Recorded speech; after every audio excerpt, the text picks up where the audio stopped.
I think what Michael laid out for us is a tremendous context and perspective on why we're here at this conference, to look at the evolution from data or transactions into what this title of this conference is, customer engagement. And so what I'd like to do is we look at the title of my discussion with you, what do your customers really care about? I want to give you a sense of what we've learned from the voice of the customer and what learnings, stories, I'm hoping that you can take away to help in your marketing. And I recently had a different and unexpected learning about customer experience. My wife and I were just recently in the Galapagos Islands, and we learned some things there that taught me something else about what we need to do as marketers. And this, for example, is a male frigate bird. And what he's learned to do is expand this enormous sac under his throat so that by doing it in a certain way and making a certain sound, more likely to attract females come mating time. This comical creature is called the blue-footed booby. What he's learned to do is females are attracted to the deep color of the feet.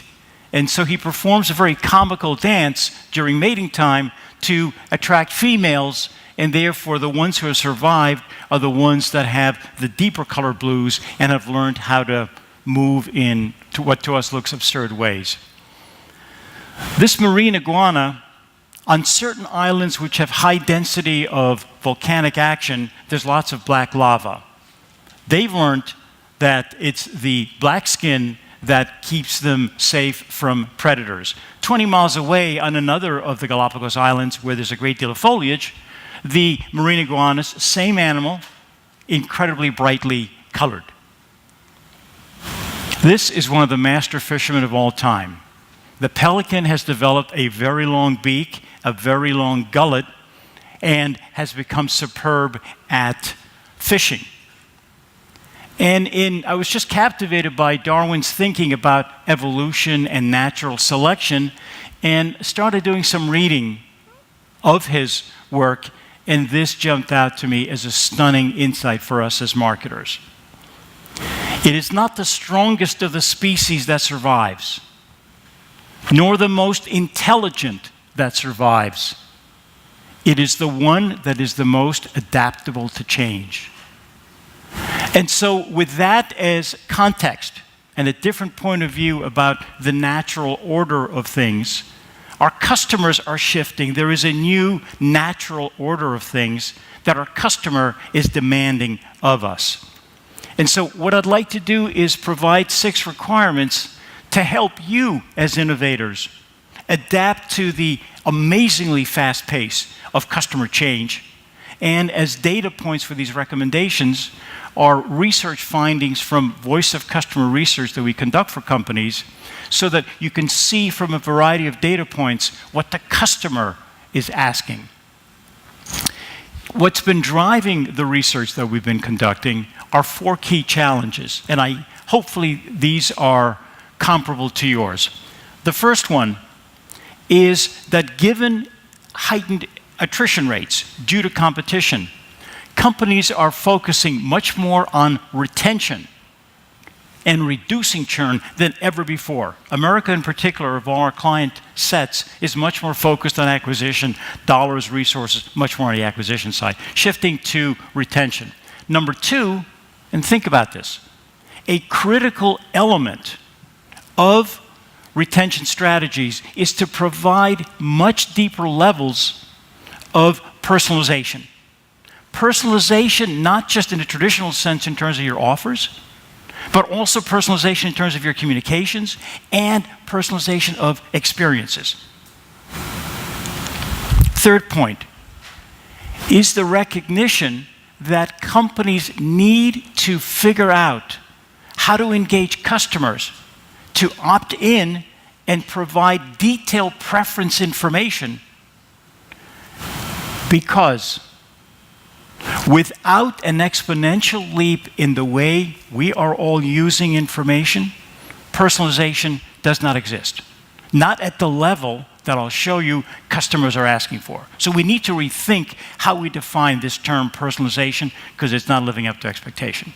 The fourth point is to learn how to achieve frictionless engagement with our prospects and our customers across the entire online and traditional media mix. So 4 key data points that have driven this research. And so let's look at the foundations for the points I want to share with you. And the learnings I want to share are based on work that our firm has done with these clients. So you see a mix of B2B, Microsoft, IBM, HP, Symantec, consumer in terms of Disney, QVC, MassMutual, a very interesting example of both understanding B2B aspects of distribution as well as consumer engagement. So B2B, B2C, large company, growth company are the data points that I want to reference. So the first point for you in terms of customer experience requirement, understand how consumers define customer experiences. So not us talking ourselves in conference rooms. What does a consumer define? And so what we've done is go through over 10,000 hours of our depth, 1-hour-long voice of customer research interviews to understand what guidance have we learned in terms of how consumers are defining customer experiences. So I thought this would be helpful to you because this is not a marketing definition.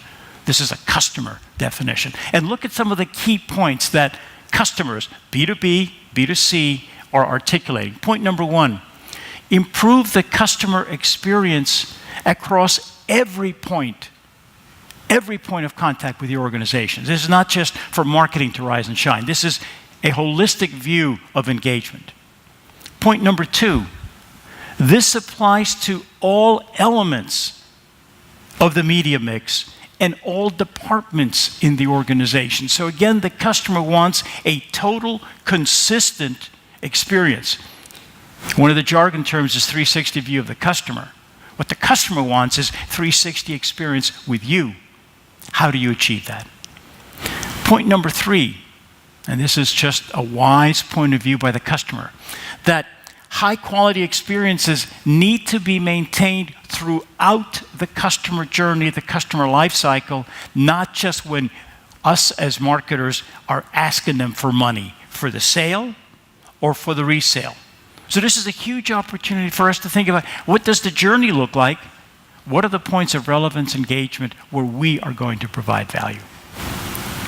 Next point, the customer experience needs to be driven by my individual preferences. So the customer, and again, these are B2B and B2C, wants their experience to be driven by them and marketers wanting and needing to understand the preferences of customers, and by the way, also prospects, as it relates to points such as the message, the timing, the frequency, media mix, and I'll go into some other points. These preferences need to be actioned to drive tangible and obvious personalization. So what we're seeing here is the driving of offers, communications, experiences by the personal preference information. You can see how this is vastly different than just transactional. You bought this and therefore you probably want to buy that more. So think about these 5 points of how the customer is defining the customer experience. Use this to help you recalibrate your thinking. Customer experience requirement number 2. Satisfaction is now a given. Truly what the customer research is telling us is that engagement is the critical competitive differentiation that customers are looking for. And what we're seeing over the past 12 months of this voice of customer research is a very interesting and consistent trend across B2B and B2C that consumers have shifted from being passive recipients of the traditional spray and pray that we've all grown up and mastered to being much more selective in seeking out companies who do what? Who engage them, who listen to them, and who take action based on what our customers are saying. Listen, engage, act on what our customers are saying. What's also coming out in the research is that consumers are expecting them to use the preferences to drive a higher level of a personalized experience, personalized offer, personalized communication, and this has to be demonstrably obvious to the consumer, or they will drop that company and go to someone else that is proving that they're respecting the customer. So as you've come to this conference, the opportunity for you is to think about how much more can you be doing to listen to the customer, to engage, to empower, to surround the customer with a deeper experience. Ran across this very recently. This is research done by Social at Ogilvy. And their key point is the opportunity that's enormous is the delta, the open space between satisfaction and advocacy. So here's an excerpt from the research that I think is excellent. When we analyzed the US hotel category, we found less than one social advocacy mention per 100 stays. With some hotels reporting guest satisfaction scores over 80% or more, there's clearly a large social advocacy gap. The vast majority of people who are satisfied with that experience are not talking about it. So if just satisfaction is all that you're delivering, you're hitting zero. So the good news is you may not be in the negative, but you're just hitting zero. What you're not doing is inciting the passion, the excitement to then talk about it in terms of social media, in terms of whatever other incredibly powerful reference generating sources. So this gap that's identified here is a very interesting one to consider. Some examples. Recently, sitting having breakfast and happened to look at the back of my cereal box. And two things jumped out. Number one, we're listening. General Mills listening and telling me about it on a cereal box. Number two, look at the bottom. Thank you for so many great letters. And then, of course, they're also engaged with us on Facebook. So we're listening. So as opposed to using that real estate on the back of the cereal box to sell more stuff, General Mills is saying, we're listening. Thank you for the letters. We want to engage with you. We want to engage with you multi-channel. Direct mail is just fine. But then look at what they're saying they are listening to. I want to thank you for changing the ingredients of Chex so they are now gluten-free. I enjoy a bowl of rice Chex, corn Chex almost daily. Thank you for the good work that you do. A cereal company earning that kind of feedback? Or the second one, Dear General Mills, this is a note of thanks. Thanks to you for the amazing gluten-free breakfast cereals. I now have my mornings back. Thank you, thank you, thank you. Brilliant engagement of the customer, brilliant way of doing it in a multi-channel way, and brilliant way of saying to the customer, we're listening, and we're listening to comments like this. If this can be done on cereal boxes, what can you do as ways of saying to your customers and prospects, we want to hear from you, we want to develop products, complete new product lines that respond to your needs, and then we want to tell you that we listen to you, so we provide feedback. On a completely different level, for Father's Day, got this wonderful email. What's smart about this email? Look at the way they're engaging the decision-making unit. Dad's not going to go drive an exotic or a muscle car without the support, engagement, or participation of significant other or kids. So let Dad drive his favorite exotic or muscle car with his favorite person, you. When you get Dad a gift certificate, any of our Vegas exotic, etc., you can join him. Shop certificates. Look at this. Clicking on that, wants to get this for Father's Day. Dads, if you want to get this for Father's Day, you need to drop a little hint. Forward this email to your wife and kid. Mention that they'll get to ride along for free. Brilliant, brilliant. They recognize that the decision is made on this kind of a deal. They built it into the process, and they engage the buyer, prospective buyer, to then engage the family, in this case, to be part of the decision. This is the antithesis of spray and pray. How can you use engagement like this, which is fun, which is smart, and which is very, very practical, and go straight to the bottom line? The consequences of not delivering on what our customers are asking for now are very high. So per this data point from Accenture, failing to deliver a high-quality customer experience can result in a staggering erosion of a company's customer base, loss of as much as 50% over a 5-year period. That's the latest data I've seen on that. That's a big number. Not listening to the customer because we think we know more, because we think we're little Steve Jobs and the customer really doesn't know what they want, so we're such geniuses that we can do it on their own without asking them. Steve Jobs was immortal. God bless him. The rest of us are mortals. We do need to find out what the customer has to say. When we don't, there's a price to pay. Customer experience requirement number 3. And this, I hope you will find transformational. That this has been transformational for us and our clients, and I hope this will help you rethink the whole premise of how you engage with customers. And this is something that we've been hearing very consistently over the past 12 months from both B2B and B2C, from both customers and prospects. So as we go through this, really wrap your head around this. We call this the reciprocity of value equation. Here's what we've learned. Number 1, it's the recognition by consumers that to receive or access increasingly relevant information, they must provide information regarding their preferences. So key is the customer set is recognizing they need to give us more information if we're going to provide greater value, personalization, etc. And again, this is B2B and B2C. Number 2, if they trust the brand and receive valuable, engaging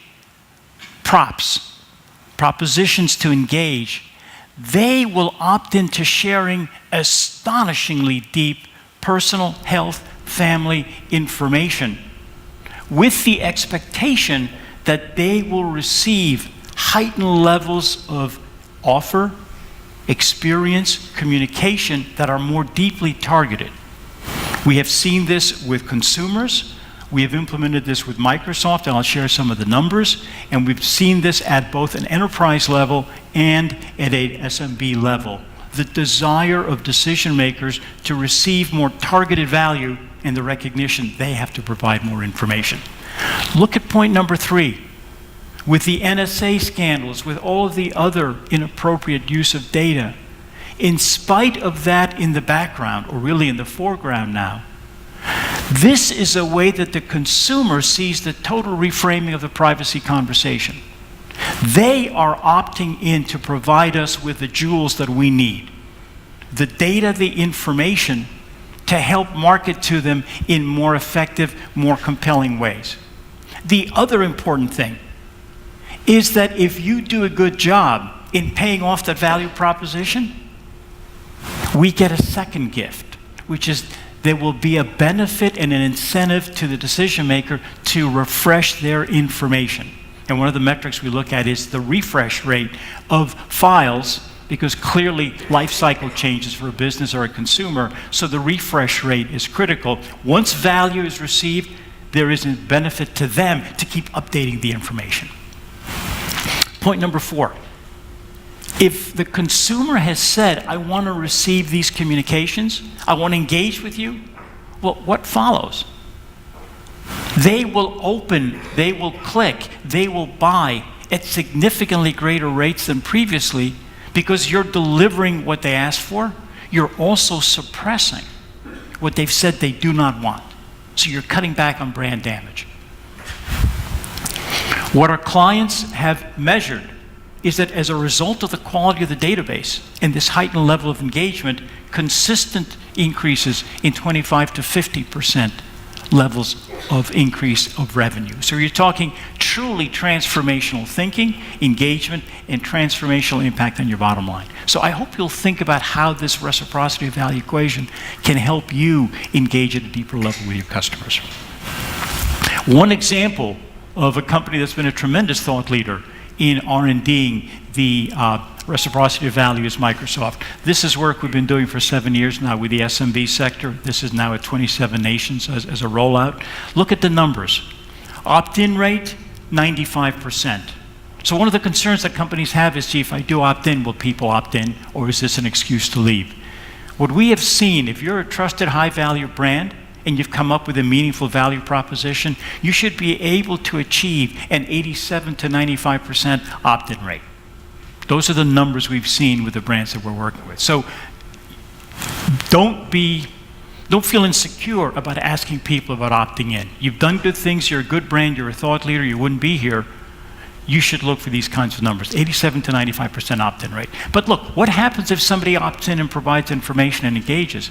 Well, the second number is going to follow. Open rates are going to increase incredibly. Per Steve Ballmer, Microsoft has never had open rates of greater than 50% on a sustained worldwide basis. If that follows, then conversion rates will increase, and Microsoft has experienced double-digit increases in conversion, and then all of this goes straight to the bottom line. In this multi-year worldwide pilot, we've seen increases in revenue versus the control group of 2 times greater the revenue from this SMB segment. So it is profound what it can do for you. So that's capturing preferences. So I'll give you a recent example. Recently, I bought my wife the new Lincoln MKC. Very excited, and received this email within a couple of weeks after purchasing that said, "We want to hear from you." Gee, that's exactly this whole premise that we're talking about of reciprocity. So we want to hear from you so you can hear from us. Click. I thought, wonderful. This is going to be a superb example I can bring to the summit about a major brand engaging. Very exciting. So I click on the link, and what prompted me to click on that link was, as part of the Ford Motor Company, we recently received your email to help keep you informed. We'd like to send you emails to keep you up to date. Very exciting. So I click on that link. I was so disappointed. This is what I got.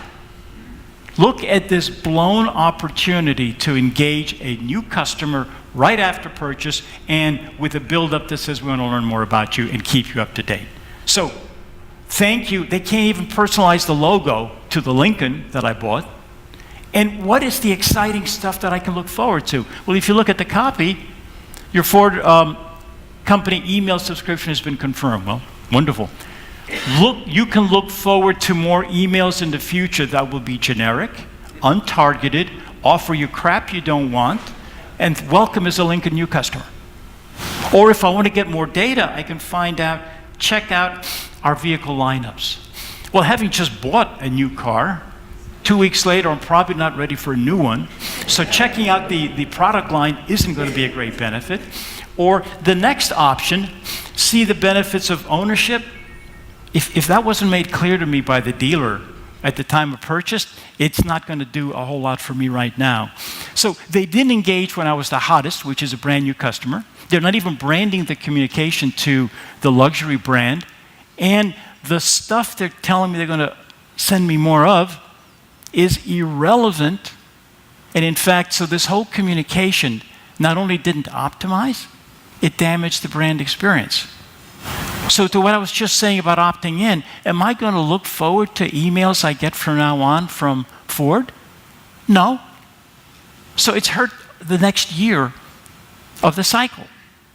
Careful that you're thinking about when in your life cycle you are reaching out to folks, when are the times to engage, and what's appropriate to offer as engagement opportunities. Number 6. Differentiate your company by providing true personalization of experiences, communications, and offers. And hopefully this is also a big aha for you. What we're seeing in the voice of customer research is that customers and prospects are viewing personalization as the next step in how they evaluate how well a company will do for them. Interestingly enough, if you look at this quote, personalization is viewed as a service that a marketer is performing, not just another sales tool, and that they're looking for personalized follow-up after they've taken an action as a value-added motivator for them to take another step. So this is not a nudge, this is a value-added next step in guiding the person along. And certainly for online engagement, the personalization of website, the personalization of email, the personalization of offers is viewed as an absolute mandatory to get them to come back to the website, to engage with the emails as they become increasingly personalized. So this is now a core expectation. But look at what else we're learning. Transaction-based is inadequate. So if all we're doing is saying you bought the red handbag, and so therefore now we're going to tell you about the blue handbag, that does not cut it. And so consumers are very clear in saying that transaction-based communications, and this is from a VOC, they want more than those old-fashioned transaction-based communications. So some quotes for you. I want more than just buying history emails. Or look at this one. And again, this is a consumer. With today's technology, I expect the experience in emails to reflect my preferences. Not what I bought before, but my preferences. The onus is on the marketer to go deeper to learn, and then the consumer will reply. And so, recently received from Amazon, who does things fairly well, this ridiculous email telling me about big discounts. I'm a New York City boy. I wouldn't buy any of those dangerous things down there. You could get hurt in the city with any of those dangerous things. What in the heck are they sending me stuff like that for? I wouldn't use it. I never inquired. I never even went on the site looking for these dangerous items. Why would they be sending me these things? So what is so ridiculously irrelevant to the recipient that, like, what were they thinking?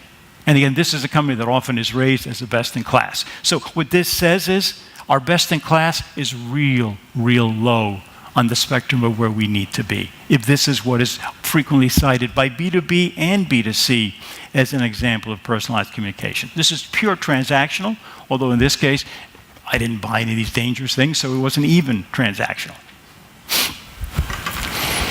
Ways that you can differentiate through personalization.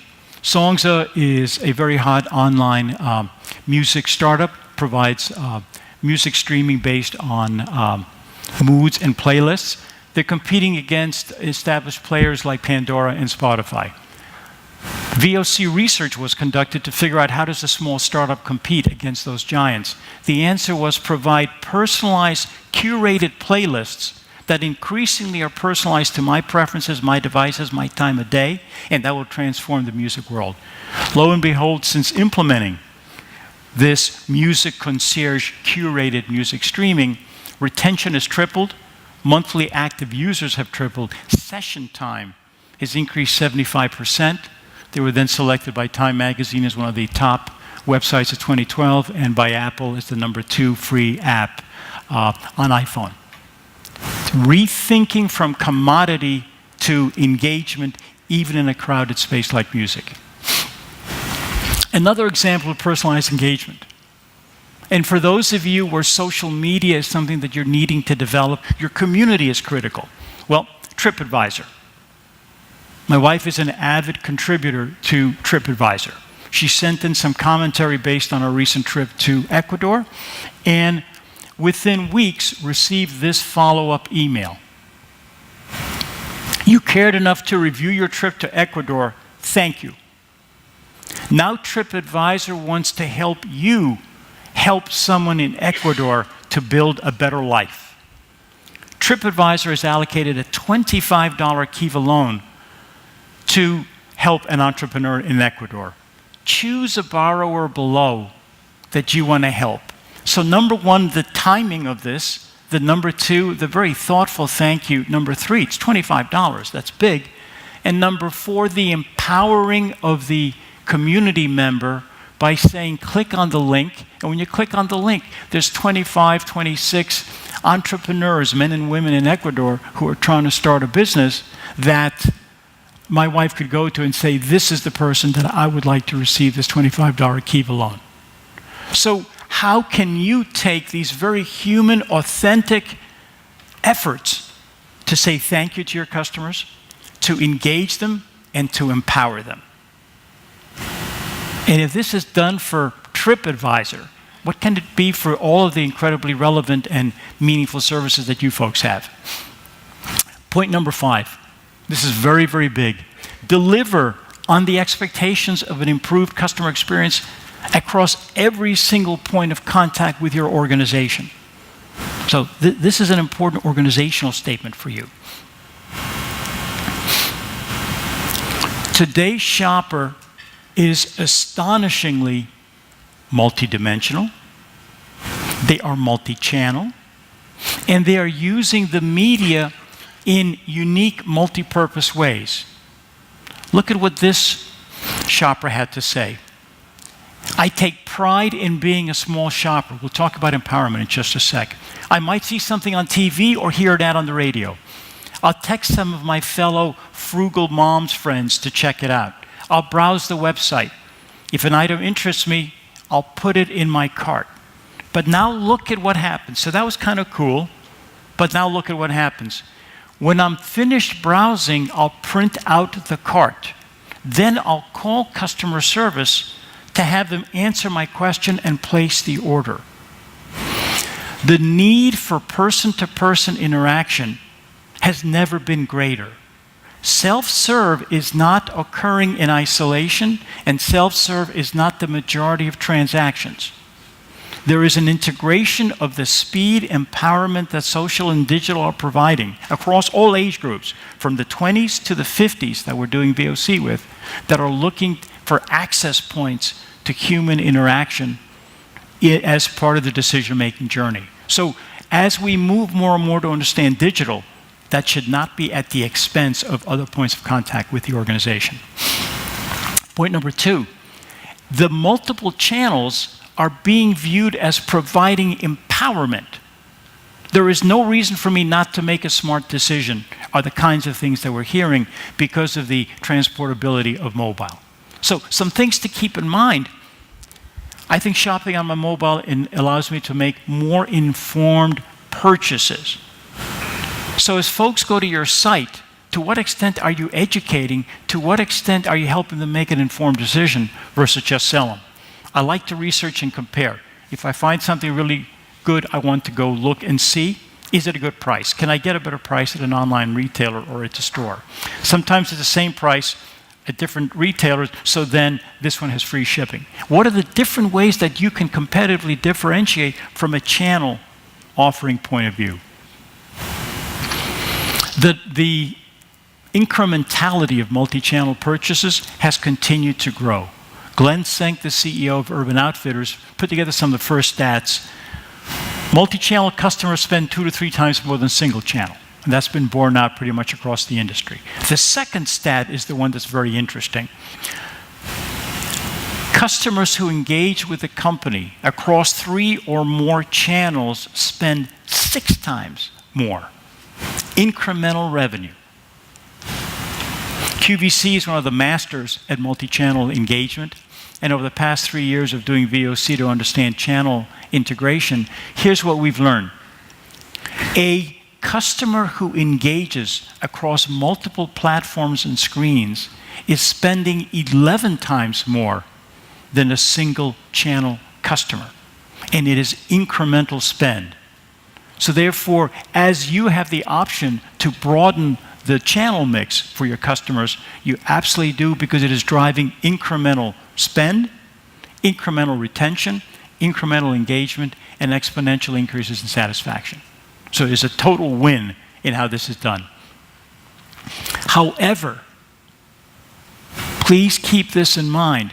Multi-channel engagement that is not driven by individual preferences is simply becoming better at multi-channel irritation.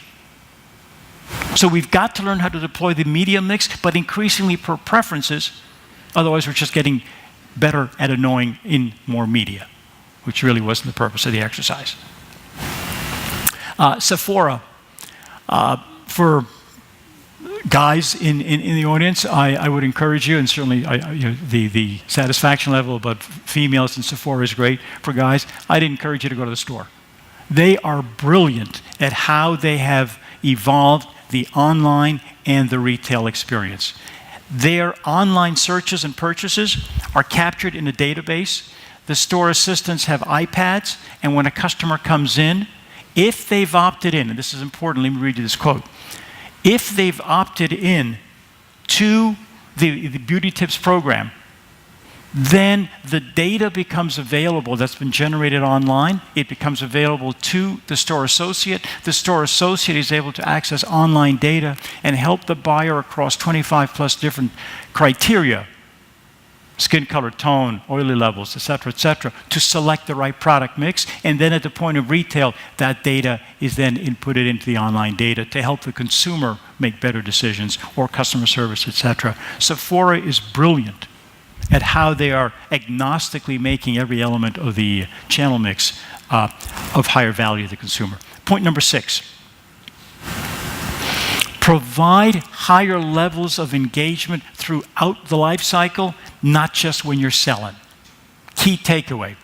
And what we're hearing from the VOC is we want to see demonstrable engagement across these 5 points of our life cycle with a company. So a question for you to think about is, what is your level of love, of engagement, of visibility, of value at the points of acquisition? How well are you thinking acquisition as the first step in a year-long journey? And the goal is not just to close the sale, the goal is to build a relationship, which changes how you handle acquisition. How are you handling conversion? Is it just to handle the operational stuff, or is it again to put arm around the shoulder and provide value? What is your onboarding strategy? Somebody bought from you. How are you onboarding? How are you saying, we are here for you, this is the beginning of the journey, this is not a closed sale, we closed the deal, this is, we opened a relationship. So what does your onboarding strategy look like? At the next point, what are you doing? What is the interval between purchases? Is it months? Is it years? What are you doing in that long period of silence where you should be dropping in retention efforts to engage, which therefore make, when it comes time to renewal, resale, re-upping, a foregone conclusion because you've provided value throughout the cycle. Think about these 5 points. What can you do better to engage? I'll give you an example. MSC Industrial Supply. Per VOC we were doing with technical purchasers, one of the things that came up was we want to feel that you're understanding our needs at the beginning of the life cycle. So per the voice of customer, designed a program which, number 1, had messaging that said, you're not just a sale, you're a relationship to us. Number 2, we want to learn more about you. Please let us help you take step 1 in profiling, understanding your needs. As part of that, tell us which channels you want to communicate. Do you want to receive our 25-pound catalog of 1 million plus SKUs? Do you want to receive it via text, via What do you want? 20% lift in response rates, 20% lift in revenue per customer from a program that was not designed to sell. We said to management, do not measure this program on sales because it's going to drive the wrong behavior. Measure this program on retention and engagement and the amount of data you collect per customer and the number of records per customer. Make those the key engagement metrics and the revenue will flow, but don't make revenue the number 1 metric or you'll engage in the wrong behavior. So think of an onboarding strategy that can help you. HMS is an insurance company, home warranty insurance. Their initial goal was very tactical, increase renewal rates. The VOC was conducted to figure out how to increase renewal rates. What came out of the VOC, however, was you're asking the wrong question. These were consumer homeowners. You're asking the wrong question. Don't ask about renewal. Ask instead about how you're building the relationship with me at the beginning of the cycle. Get that right from day 1, and that will drive renewal. The other fascinating thing, look at this.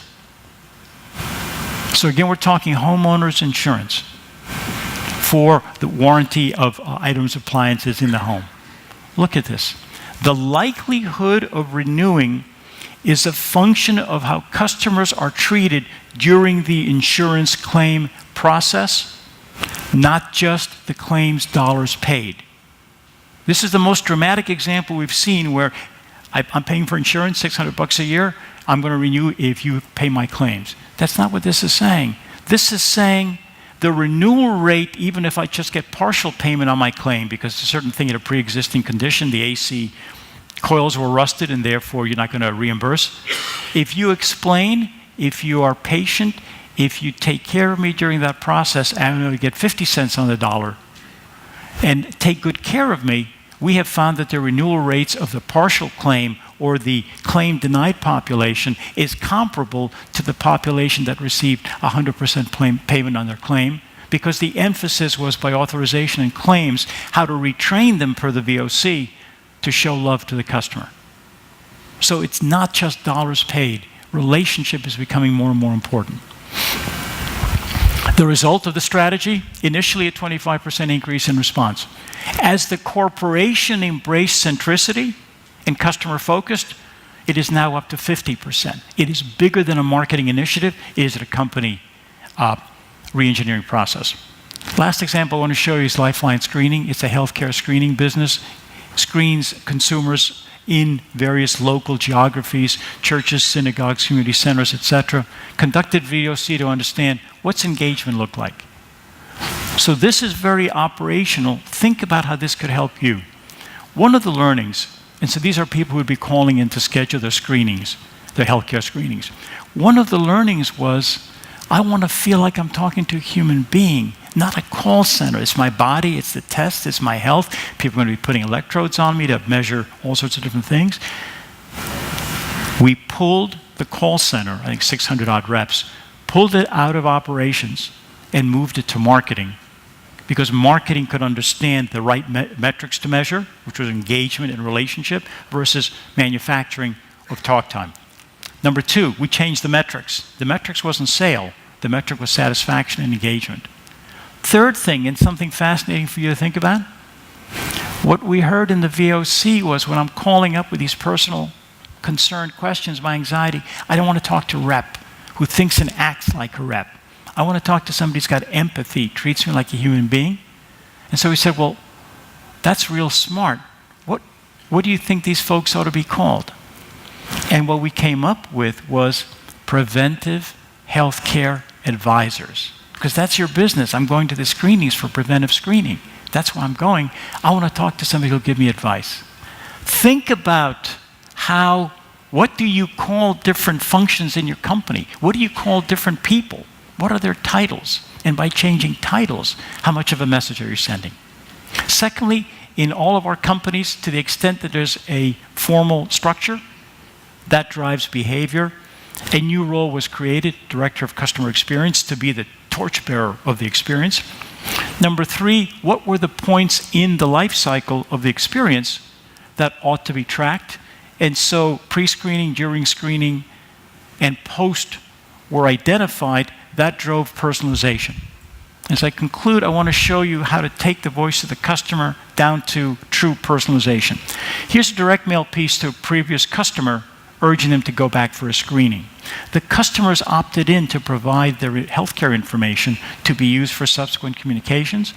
So, your previous Lifeline screening was back in February 2012. Results indicated mild to moderate artery blockage. The personalization are the graphics on the right that indicate a normal artery, what Jack's artery was when he was screened, what his artery might look like if it has not come back for screening.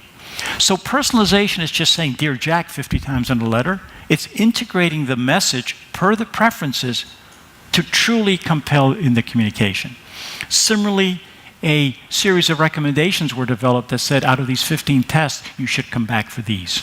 And these were personalized to the individual to recommend what made sense, as well as clearly call out, you don't need to come back for these. We're not trying to sell you everything. Results thus far, 85% increase in returning customers, 40% increase in revenue per customer. All as a result of preference-driven personalization and improving the holistic customer experience.